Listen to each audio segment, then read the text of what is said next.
happening, Metal4Metal fans? We've got a great piece of news for you guys tonight. This is episode 33 of Metal4Metal. Really excited to bring you guys, of course, the new single from Judas Priest, going to be off their record Firepower, the first great metal we've heard so far, 2018. Yep. As long as we also have the Misfits reunion, a Danzig tour that was announced also, actually today was announced. And we also have the update on the Decapitated story that we've been following for a while. We also have some Iced Earth news. So really killer news that we have for you guys is all here, hard, fast, and jam-packed. A Metal4Metal.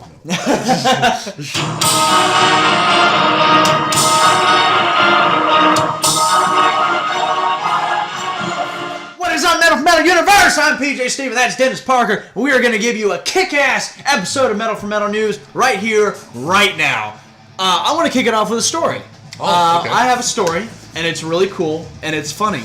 I was in a grocery store recently, and I heard a little girl say, Mommy, I've got something to say. And I was like, oh, are you going to do a Misfits cover? And then she just started, like, crying, and I was like, oh, never mind. It's just an Avenged Sevenfold cover. It is a true story, though, but I did think that. Because it was, well, now let me put it to you from the girl's perspective. She was like, Mommy, I got something to say. And it just sounded like M Shadows. Yeah, I mean that sounds about right. It would have actually been pretty cool. She was just like, I killed my mother today, and just like and just started slaughtering her. Just like slicing her. That would be the most metal thing I've seen since Made in Megadeth in 2013. That would be metal as fuck. But guys, we got a killer episode for you guys tonight. We're gonna kick it off right here because we got a lot of news to give you guys. So Dennis, what is our first news topic? Well, John Schaefer's going to be re-recording some new or some old Iced Earth albums again. Pass. I'm just kidding.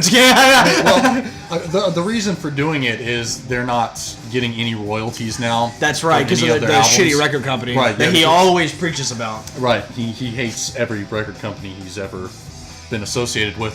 But from what I understand, Century Media owns pretty much all the back catalog, so they're not getting any revenue from those, so they're just going to go back and I guess record everything up until something wicked, I guess, with the new with the new lineup there. So that would be kind of interesting to hear Stu Block singing some Night of the Storm. That's definitely where they need to start at.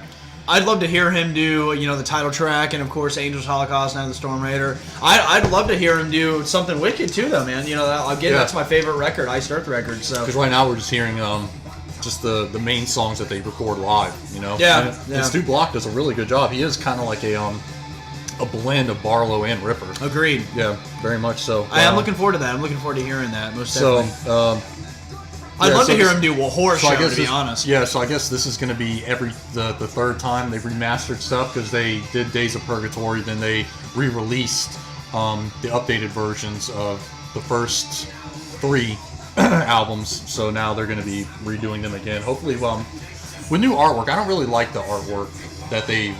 I like the original. Yeah, the newer ones, like especially Night of the Storm Rider. It's so plain. Yeah, it's very cartoony. Where with the original Night of the Storm Rider was just fucking awesome. Yeah, I guess the remake for the first album does look better. That cover looks better than just the angel falling down. Yeah.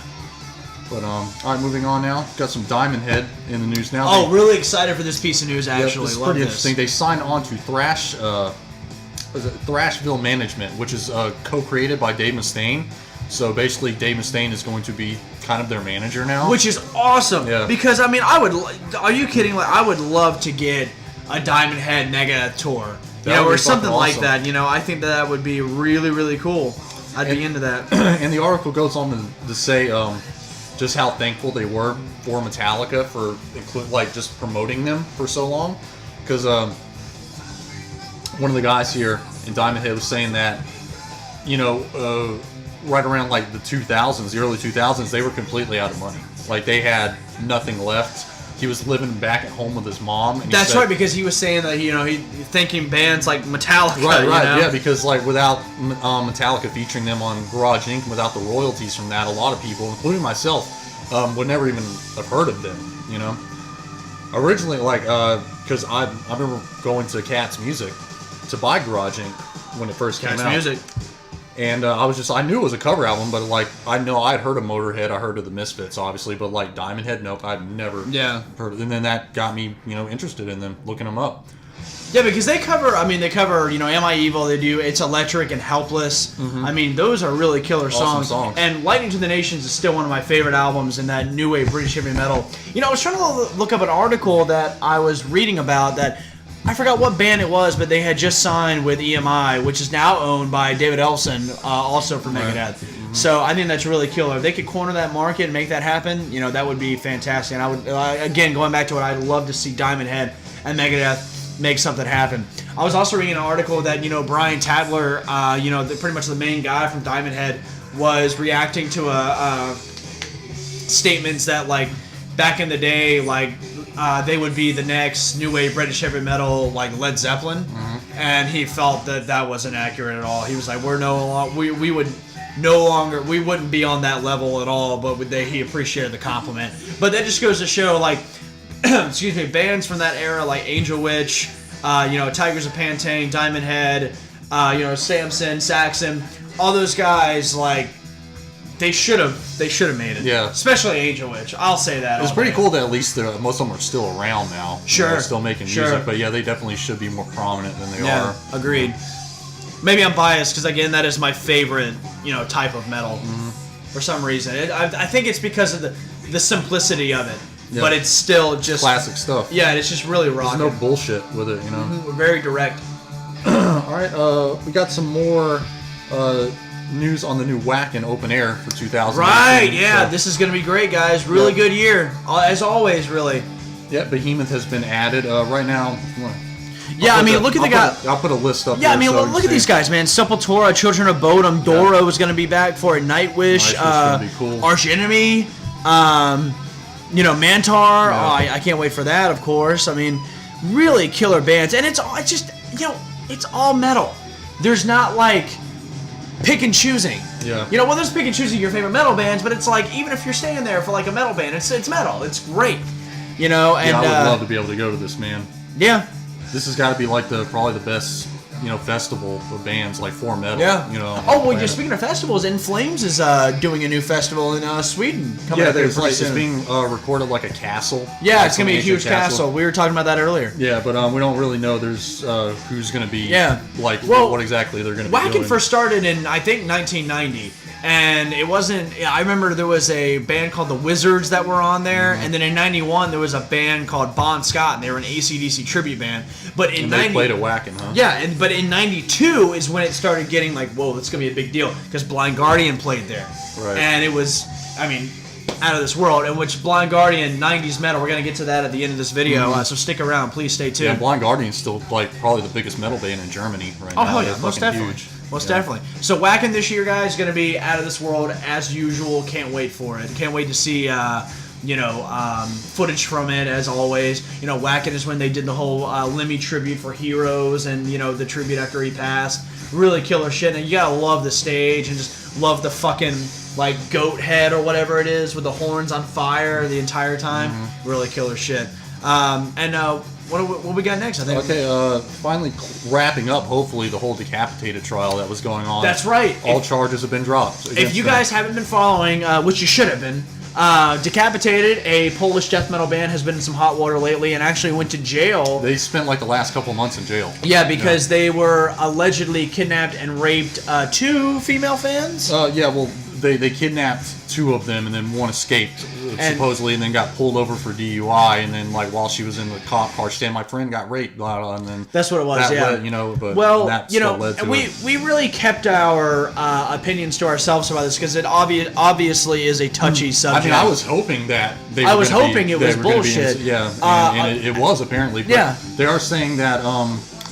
the girl has a history of just lying about she lied about her boyfriend or something like that in 2014, September 2014. The state dropped the case for supposedly the well-being of the victim, like whatever the fuck that means. So I think it means like she doesn't want to go through, like she's already sick of it. She doesn't want to have to relive it anymore. But I mean, like, seriously, if you were gang raped, why would you not want to see it through till the end, see justice served, if it really happened? Yeah. I think the reality of it started setting in on her That she was, oh, this is getting a lot bigger. Yeah, this is like getting a lot bigger than you know, what I thought it was going to end up being. So yeah, I think just the reality of the situation started weighing down on her. She realized that she was full of shit. Yeah. But if I'm reading this right, they still could be sued like later on. Sure. Yeah. Sure. So this, you know what? It goes to. I mean, it's just ridiculous because this is why. You know, obviously, if she's had you know, lying about it in the past and shit, and you know, if she did lie about it, this is why sexual misconduct doesn't always get reported when it needs to be, because people are gonna think that they're lying. Not all the time. I'm not saying all the time, but I'm just saying, you know, people like this that lie about like that shit. She's like the girl who cried wolf. And people are like, well, if I say something, they're just gonna think I'm lying, like that other girl, you know, or like that other guy, you know. It's ridiculous. Decapitated missed out on their tour. They missed out on fucking bigots that were just read the headline. I can imagine how much money they've lost. Yeah, and then like the fact that they and their reputation, because there's going to be a lot of people that just read the headline. Like, oh my god, they raped somebody. Oh, Decapitated raped somebody. And they never follow up on it. Nope. Yeah, if you read in the comments, like on YouTube videos and on Facebook, people talking about this, I mean, some people were just automatically assumed they were guilty. They're guilty. Yeah, just fucking you and I think, in a professional way, we're very much like, well, we hope it's not true. Guilty until innocent until proven guilty. Where other people were just like guilty until proven innocent. Oh, sure. That's anytime it has a lot to do with social media as a whole. You know, someone says something, you know, whatever. It's just like, oh well, they have to be racist, or they have to be this, they have to be that. You know, it's just innocent until proven guilty. Social media and arguing around social media is like two dogs fighting on one side of the fence. Yeah. Like, you know, the fence is between them and they're barking and yelling, but it's just, there's nothing happening. You're just assuming one thing after the other. But you know, I am happy to see that Decapitated will now hopefully start another tour and just get on with their fucking lives. Yeah. So more power to you, Decapitated, and you know, watch out taking crazy chicks on the bus. From now on, dude, just don't take crazy chicks on the fucking bus anymore. Or at least I don't know, put a camera. No matter how hot they are. Put a camera up in there or something, so that way, even if you do get to bang a chick, you know, willingly, you can have it, you know, on video. Oh, so you sure. can just relive it. You know? Sure. Just like my videos. I have mine star rated. Yep. Yeah, your camera's in the bathroom in there. Exactly. It's wonderful. Yeah. It's absolutely wonderful. All right, let's see here. The Misfits reunited in Los Angeles on December Yes, they did. That was last week. With Glenn Danzig. And they... and with Doyle and everybody, man. All the original members. Yeah. Except for the drummer. Dave Lombardo was playing drums. Dave Lombardo from Slayer was playing drums, which is a perfect example of punk meeting metal. You gotta love it. And luckily, there was a strict no cell phone policy. Yeah. Well, I don't know how the fuck you're going to enforce something like that, and they were not able to because a bunch of videos came out. Yep. There's actually, I wonder if they've been taken down now. Yeah, they've actually been taken down. Yeah. But they'll come back up. So, but yeah, they were taken down. But you know what? Good for those fans for, you know, standing up for themselves and recording shit when they wanted to. You know. But it was a great show. You know, it's one of those things where it's like Danzig has always said, you know, he'll never reunite. And we've done this before. We've talked about this before, and of course he did. And it was, you know, it was cool. You know, whatever, man. It's cool when that shit happens. Danzig's going on his a tour now, his 30th anniversary tour, which is pretty killer. I'd go to that. I would go to see that. You know, I mean, really cool seeing Danzig reunite with the Misfits again. They did it last year or 2 years ago at Riot Fest or Hellfest, something like that. Yeah. I think they just played a couple songs or something like that. Yeah. This is like a full-on tour. Yeah. Or a full-on show, anyway. Yeah, I would love to see it, and I'm proud of Danzig for coming off his little pedestal and coming back to see what the little people want. Maybe this will just really lead to a full-on reunion. You know, maybe this is just something to test the waters. You know, well, Doyle's new record is killer, man. I mean, like they should write some shit. Yeah, because Danzig's always been a good writer, but it's just his new album was shitty. Everything was shitty about that new record. Yeah, I couldn't believe it. I couldn't believe how bad it was. Yeah, it was but awful. It was terrible. When we're talking about shitty records, we can only now talk about what will be a fantastic record, and that is Judas Priest's new record, Firepower. We have the single that was released, Lightning Strike. And it's awesome. It is awesome. Totally just killer old school Priest. Killer old school, There's in nothing your modern. face There's Priest. nothing modern about this song, Exactly. except for the production. Like, It reminds me a lot about British Steel a little bit, you know. Yeah, I think it had the same producer. That, Exactly. They used whenever they recorded British Steel. I cannot wait for this record. I really can. The album cover looks awesome. It looks like a robot getting like torn out by a bunch of rockets. Even the cover is like classic. It looks Priest. fucking badass. So, I will be buying this record. Yeah, it drops March 9th. So that's something. Cannot wait. Something to look hopefully at. we get a tour from Priest. They are going on tour. They're starting. I don't have any dates yet, but it says the tour is going to kick off March 13th in Pennsylvania. So we're going to Pittsburgh at the end of January. Yep, right. So definitely would love to go see that because they put on a killer show, man. I bet they do. Rob Halford still sounds pretty good.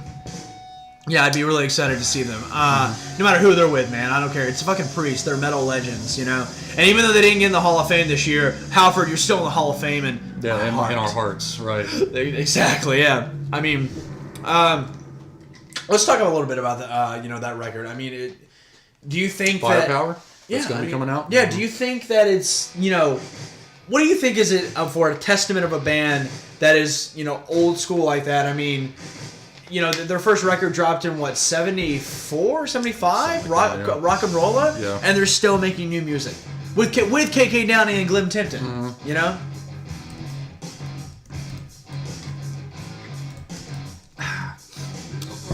I mean, look how far that band has come, Judas Priest. It blows my mind. It was 1974. Rock It was Rolla. 74, right? Rock and Roll. Yep. And so these bands that we grew up to love and that we still love to this day is putting out new records, and they're still good, and they're better than some of these young kids are putting out. Oh, much better. I don't It's awesome. It's just fuck yeah. And Priest cannot wait for that fucking record. Yeah, I man. mean, because normally with bands you kind of admire their older stuff more, but with Sure. Priest especially, I mean, I think that they've done a better job than Iron Maiden, in my opinion, with their newer longevity. Albums. Yeah, well, with their newer albums, because with Iron Maiden they just kind of lost me with their last couple ones. But the last two Priest albums were fucking awesome. Yeah. So I think they kind of Redeemer of Souls and Redeemer of Souls was awesome. This one is looking Notre like it's going to Dame be has awesome. dropped a little bit. Yeah, Notre Dame, they lost me a little bit with that one. I liked some of the songs off of it, but in general, they kind of lost me a little bit. Yeah, there. almost definitely. But Redeemer of Souls is fucking great. Retribution that came out a while ago. That one was really good. Halford's solo albums have been. I was really gonna good. say, do you prefer Bruce's solo albums over Halford's? I like Bruce's probably more. like Like Bruce's the Chemical more. I do Chemical as well. Wedding is like near perfection. I agreed. Well, we're gonna get into our topic of the week, and it has a lot to do with what we were just talking about, which is metal in the '90s. Dennis, I'm gonna pose this question to you: Right. Why do I'm not gonna say most because I don't want to generalize, but I'm gonna say some. Why do some heavy metal fans preach that '90s metal was not there, was terrible? I've heard this from several different people. I think that it's an opinion. It's Nirvana and the grunge movement because that just kind of started killing out a lot of the the popularity of metal in America. Right, but anyway. that's generalizing everybody. I'm saying metal fans, metal heads that know of albums like Fear of the Dark and Painkiller and Black Album and Reload. Yeah, Rust in Peace, Countdown to Extinction, Euthanasia, all the Iced Earth albums. Pantera. Came out in the 90s. Even Pantera, Cowboys from Hell came out in '92. I mean, honestly, in the '90s, like it probably not as good as the '80s in terms of metal. I will say that, but it's just it was darker and it was production quality started getting a lot better too, because like whenever you listen to old albums that were recorded in the 80s, especially like Metallica's, they sound like it was recorded in like in a barn or something, and in the 90s they started sounding really good. So, and also that's like when the black metal movement started really coming out there. So but like what I was saying, that metal never went anywhere in Europe. Like it's in Europe, in Europe it stayed completely popular. It was only in America because we're just fucking trendy bastards. That's true. With no that's why I can't fucking stand pop music. Yeah, we have like no attention span, and we just move on to the next major thing. I am kind of generalizing, but it's true. Most of the time it's true. Yeah. Most of the time it's true. You're fucking right. Yeah. I mean, I think that's what bothers me. A lot of people say, and I'm guilty of it too. I've said this before that '90s metal wasn't always that great, but when you really take a look at it, time to look at when things, you take a time to look at it, look at all the death metal that was coming out at that time. Yeah, just the band Death, like most of their albums. Their classic ones came out in the 90s. Iced Earth? All of Iced Earth came out in the 90s. Yeah. So, I mean, all their early ones. So. Yeah, I mean, it's just... The 90s was fucking awesome. When did Something Wicked come out? 98? That record came out in 98. Mm-hmm. Yeah, I mean, just because the popularity, like the mainstream of metal went away, but I mean, that's really when some of the best albums came out. Yeah, but look at some of these bands that you wouldn't hear on the radio anyway. You didn't hear Maiden on the radio, you know? Did you ever hear Painkiller on the radio? No. No. I mean, every now and then, you hear 98 Rock does their their something thing. You got another thing coming, but you wouldn't hear like Painkiller. No. You wouldn't hear Touch of Evil. Nope, you would not. It would have to be a special kind of, like with 98 Rock, they'll play like a Saturday night for like 2 hours or something. They'll play some crazy metal. Oh yeah. Yeah, they'll do that, but it has to be like a rare occasion like that. Right. But I think the 90s are fucking awesome. Yeah. Like, I mean, that's really whenever I started getting into metal. Sure. Anyway, so I mean, maybe that's why it holds like a special place in my heart. And look at like Marilyn Manson. Marilyn Manson was in the 90s, 94, I think, yeah. when Portrait of an American and Family new came metal out. started coming out, eventually, the new metal. Slipknot in 99. I think like with Korn. System of a Down, yeah. Yeah, Korn was kind of the new resurgence of metal, sure. like where the hair metal went away and like, Korn was really good. It did lead to some really horrible acts like Limp Bizkit, and like Drowning Pool and shit like that. But Korn was I like Drowning Pool's first record. Yeah, I've never even I've heard a couple of their songs on the radio. You've heard Let the Bodies Hit the Floor and shit. Yeah, they're more than that, man. I was like, I don't even want to look into this anymore. It's like you just completely lost me here. Yeah. But 90s were fucking. But one thing that really did suck in the 90s was like for Anthrax, because I was listening to Scott Ian's his audiobook, I'm the Man. Right, yeah. Yeah, and I finished it actually. I put off Bruce's book, What Does This Button Do? I got halfway through that one. Then I downloaded Scott Ian's book, and I just listened to it all like one day. It was like 8 hours long, and it was just so interesting to hear. But especially where I was going with this is in the 90s, like they completely just fell off the charts. Yeah, they did. Like it was right after. Oh man, I'm blanking on the album now. It's like it was one of their lesser known albums. It was the one right after. Right after State of Euphoria, right? It was after State of Euphoria. It was what was the album that Only was on? I can't remember. Was that Persistence of Time? No, it wasn't. No, it wasn't Persistence of Time. Anthrax. Sound of White Noise. Sound of White Noise. Right. So it was the album after that one. And that came out in '93, I think, right? Yeah, it was. '93 that one came out. So like right around '95, like it got onto the where they signed with Elektra on the Sound of White Noise, and Elektra gave them like $1.8 million an album. Like they were making some good money there for a second, but then the Sound of White Noise only ended up selling like 800,000 copies, and it was supposed to sell like 2 million, like Metallica and Megadeth were selling. Yeah. At that point in time, and then after that they just cut them off. Like they stopped promoting everything. So Anthrax, especially out of all the mainstream metal bands, like the big four, they suffered bad. And I think bands like Slayer, to me, in my opinion, Slayer's never put out a bad album. No. Even in the 90s. Nope. They kept going. And we were talking earlier about Testament. They put out Low in the 90s, and that's a fantastic record. And that didn't get any fucking. They just threw it out there and didn't give a shit about it. But it was such a good record. I love that record. When they played that live, when we saw them, I was what? That's probably one of the top 5 underrated albums. If we had like an underrated album list, that would probably be in the top 5. I would put that one on there, and I'd put Horror Show on there. Not a lot of people know Horror Show is a thing. Yeah, actually, John Schaefer was talking about Horror Show, doing that. It was going to be really popular when it first came out, but it was never going to end up being a classic. But I love Horror Show. I also, Damien's awesome. When I think of heavy metal underrated too, I think of Deep Purple, Burn.